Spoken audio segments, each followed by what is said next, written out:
Salem Kandampatti railway தரைப்பாலத்தை வெள்ள நீர் சூழ்ந்ததால் 20க்கும் மேற்பட்ட கிராமங்களுக்கான போக்குவரத்து துண்டிக்கப்பட்டுள்ளது. ஃபெஞ்சல் புயல் எதிரொலியாக சேலம் மாவட்டத்தின் பல்வேறு பகுதிகளில் கனமழை சூழ்ந்தது.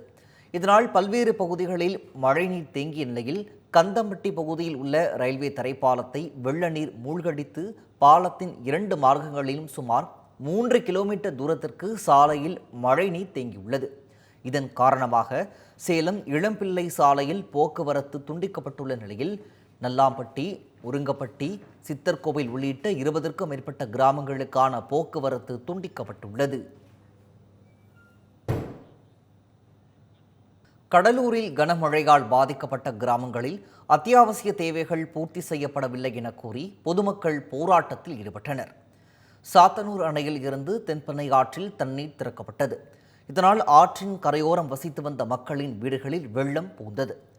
சின்ன கங்கனாகுப்பம், உச்சிமேடு உள்ளிட்ட 20க்கும் மேற்பட்ட கிராமங்களில் பொதுமக்கள் வெளியேற முடியாமல் தவித்து வந்தனர். இந்த நிலையில் வெள்ளம் வடிந்த பின்பும் குடிநீர், மின்சாரம் போன்ற அத்தியாவசிய தேவைகளை அதிகாரிகள் பூர்த்தி செய்யவில்லை என குற்றச்சாட்டு எழுந்தது. இதனையடுத்து 100க்கும் மேற்பட்ட கிராம மக்கள் கடலூர் புதுச்சேரி நெடுஞ்சாலையில் போராட்டத்தில் ஈடுபட்டனர். இதுகுறித்து தகவல் அறிந்த போலீசார் சம்பவ இடத்திற்கு வந்த பேச்சுவார்த்தை நடத்திய பின் போராட்டம் கைவிடப்பட்டது.